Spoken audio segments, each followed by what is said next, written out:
Just outside Detroit is located one of the country's most strategic missiles plants, and for the first time, the Department of Defense has permitted public view of the production of one of the most effective weapons. Here you see the famed Redstone on the assembly line. The missile is put together in 4 sections and measures 70 feet in length when assembled.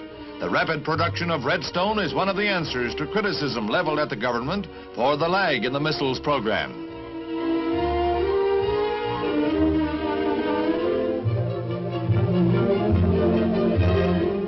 Although the range of Redstone is still an official secret, it is believed to be upwards of 500 miles. And here is Redstone in action.